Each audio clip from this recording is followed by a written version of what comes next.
Halo sahabat mekanik, ketemu lagi dengan saya Surya Panca di channel Roda Mesin. Nah, kali ini saya akan membahas limbah dari pengerjaan bengkel-bengkel pada umumnya ya. Jadi limbah itu adalah limbah kemasan oli, minyak rem atau oli power steering.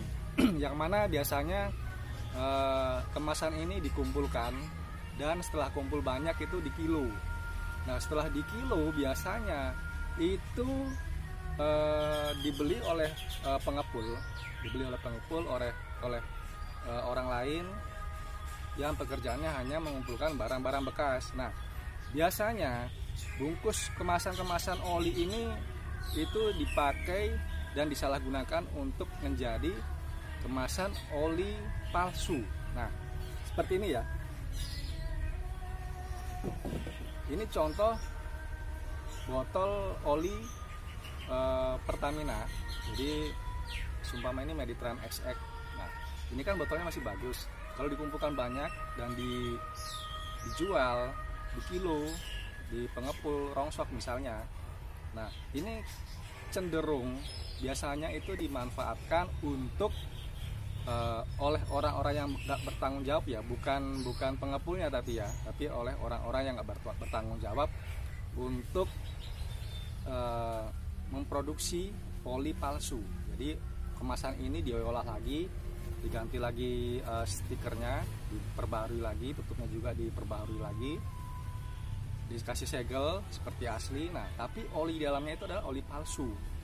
Kenapa seperti itu? Karena oli palsu itu sebenarnya dari oli bekas yang disuling dan dibersihkan lagi seperti oli baru. Nah, itu harga oli suling atau oli plastik itu sekitar 10.000 lah kurang lebih ya. Kadang ada 6.000 per liter. Nah, itu murah sekali, bisa dijadikan oli palsu. Nah, kalau dimasukkan ke dalam botol ini dengan harga setelah diolah dia dengan harga 40.000 misalnya, dia masih untung 30.000. Masih untung 30.000 atau sekitar ya 25.000 lah. Nah, tapi kan kasihan yang punya mobil, kalau dia memakai oli palsu kan mesinnya bisa hancur. Nah, saran saya sebelum kita membuang atau menjual kemasan oli bekas, itu alangkah baiknya kita merusak ya. Kita merusak botolnya, kita robek ataupun kita bikin dulu tempat untuk penyimpanan spare part mobil saat kita bongkar mobil ya. Seperti botol yang ukuran 1 galon misalnya 4 liter itu biasanya kalau saya robek dulu, saya bongkar seperti ini ya. Seperti ini saya robek. Ini saya pakai untuk mengisi spare part atau baut-baut ataupun untuk ngetak oli juga, untuk menyimpan baut-baut yang kita sedang buka, misalnya mesin gitu, baut-bautnya kita taruh sini biar lebih aman. Nah, saya manfaatkan kemasan botol bekas, jadi saya tidak perlu membeli panci atau apapun segala macam plastik baskom untuk wadah baut-baut ya. Jadi saya cukup memanfaatkan kemasan oli bekas seperti itu. Jadi kemasan ini masih berfungsi untuk dipakai ngetap oli ya, untuk nyimpan baut-baut atau segala macam. Tapi kalau kita mau menjual, alangkah baiknya kita rusak seperti ini dulu ya. Seperti ini dulu. Jadi meskipun itu botol minyak rem ya, seperti ini juga, ini saya rusak. Ini saya gerenda ya, saya gerenda seperti ini. Saya gerenda, jadi semuanya itu tidak bisa dipakai ya. Ada tutupnya, kita buang, tidak bisa dipakai. Jadi tidak ada istilahnya oli palsu, minyak rem palsu. Kan kasihan nanti yang punya mobil, kalau nggak mobilnya rusak, kalau minyak remnya palsu kan bisa nyawanya orang bisa melayang, karena kemampuan minyak remnya tidak sama dengan yang asli seperti itu. Jadi alangkah baiknya kita rusak dulu. Oke, sekarang kita kerjakan gimana caranya merusak kemasan oli bekas. Oke.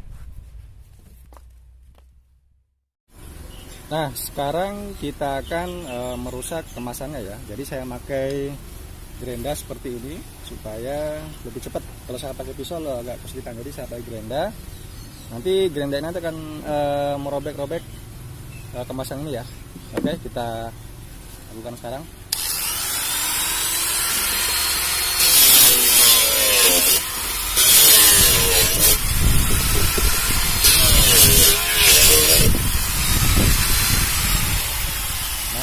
seperti ini ya.